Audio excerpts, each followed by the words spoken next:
Come on, y'all. Y'all knew I had to do a video on this one. This is big dog versus big dog. Who's gonna get the bone? Well, we know South Carolina got the bone, right? So we want to kind of break down why. I'm Coach Joe, if you didn't already know. Welcome to the advantage. Let's get it.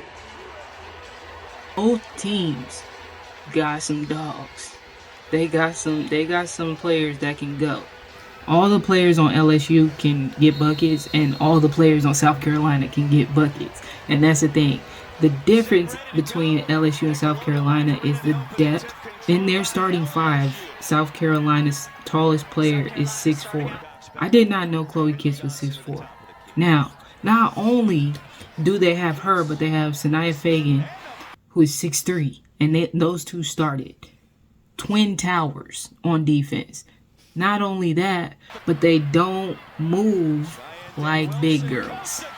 They got some pep in their step. They recover really fast. They play an actual defense. Do you know how hard that is to find? In men or women's basketball, do you know how hard that is to find? That's why Don Staley's the GOAT. In LSU, their tallest player is 6'2". Anissa Morrow is 6'1", and she's the one that be getting buckets. She played like she's 6'4", but they're still small, right? Now on offense, Chloe Kitts does a good job at spacing out the floor. She can post up, but she's not really big body like that. And then Fagan is gonna post up. That's it. So just starting off the game, getting buckets like this matters. Because the difference between now South Carolina and LSU is the paint touches. Because South Carolina didn't have to work as hard for that.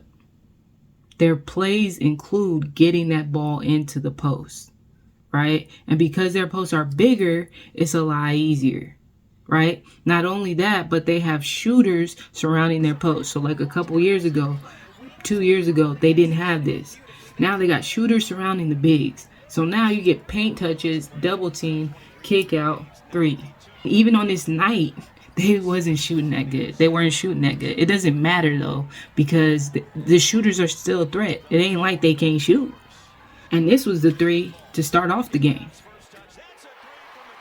So here's a look at what South Carolina's paint touches look like. Gamecocks back to work. Raven Johnson at the top of the key. Chloe Kitts, the spin, and the finish. And that little set to get Chloe. Fagan back to work. Rolls it in. 20. Fagan tries to go baseline. Covered up for a moment. Under duress. The pump fake down. And here's what majority of LSU's paint touches look like. We mentioned Plage. Crossover. Rosa Conference. It means something in terms of the NCAA tournament as well. The importance of it cannot be stated enough. Morrow. Open, talk about Anissa Morrow and her work ethic, and she just attacks Ed. Williams outside to Plage. Drains. Scoreless so far in our fourth quarter.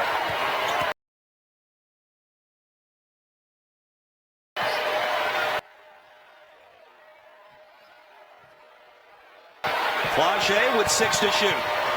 The clear out. And now Williams got to go. Majority of LSU's paint touches are coming from the pick and roll, right? But it's harder because they have to drive every single time to get a paint touch. It is very hard to drive when not only is South Carolina playing crazy dog, like they're in your face. There is constantly a body in your face. Crazy defense. Not only that, but their help side is crazy, right? And not only that, but their help side is big as hell. Excuse my language. So look at Bree. Where's she at? There go our girl Bree. Watch her on this play right here.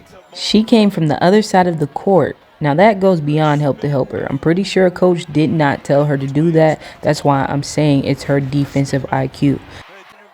So here she gambled. She went for the steal, but here's my help. And there goes help the helper.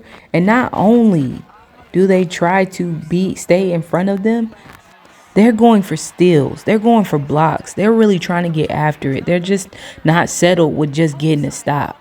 If they can do more, they are going to do more. They do a really great job with scrambling. You can do this a lot of times with a lot of different teams and practice it over and over. It doesn't matter if the team doesn't want to put in the extra, right? The helper is the extra. Technically, it shouldn't be, but for a lot of teams, it is. It was constantly defensive bodies everywhere. No matter where you turn, it was watch. I love this right here. Watch how they denied them the ball. They started turning up the heat in the third quarter. They're denying the ball. Turn it up, right? They came out like, nah, we about to take this game. LSU never did that. Not only this, but the Twin Towers kept on interchanging. So when they would sub out Chloe Kitts, they would sub in Joyce Edwards, who was around the same height. She put in Joyce Edwards, sub, and just go in that circle. And it's like, yo. And she was scoring off the bench. She was in double figures. Not even, majority of the starting five wasn't even in double figures. Anissa Morrow, their post player, scorer. A lot of times she wasn't getting a whole lot of paint touches, and I feel like if she got the ball in the post a lot more, instead of doing the pick and roll, the driving every single time, it would have been better, even if she didn't go score, right? Because she is such a threat. If you're going to utilize her for real and try to give her the ball and then that kick out. And I'm saying this just as an observer, right? When you're in the moment and you're coaching, a lot of times you have a game plan, you try to stick to your game plan, and that might not have been a game plan, right? And maybe her pivot wasn't necessary. She did in the third and fourth quarter try to get Anissa Morrow the ball more, right? So she tried to pivot, but sometimes it's not even the coach thing, sometimes it's a team thing where the pivot don't be pivoting like that. Like, y'all ain't on the same page. I need y'all to pivot at the same time with me as the coach. I heard Gino Auriemma say it was after they lost the game that they probably shouldn't have lost, and he was like, their players are just more talented than ours.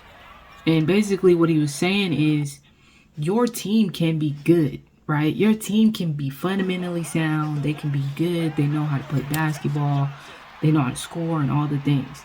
They now can think the game while they're hooping, so they can make decisions in the moment that a lot of players can't make. So you have to be a well-rounded player if you want to play at a high level. Do you have the skill? Do you have the talent? Do you have the height? Even if you don't have the height, LSU point guard only 5'6". Like, even if you don't have the height, you got to be able to play basketball and then think basketball. So it's all in increments. If you're not watching film, watch more film. If you're not hooping, go hoop.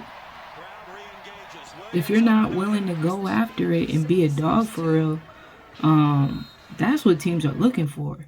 All right, y'all, this was The Advantage.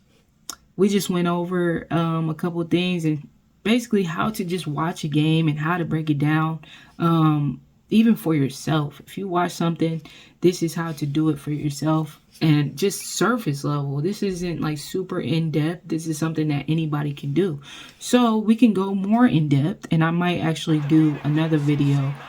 If you guys want me to do a player breakdown, specifically one player, I'll do that. Put them in the comments and how to watch their film.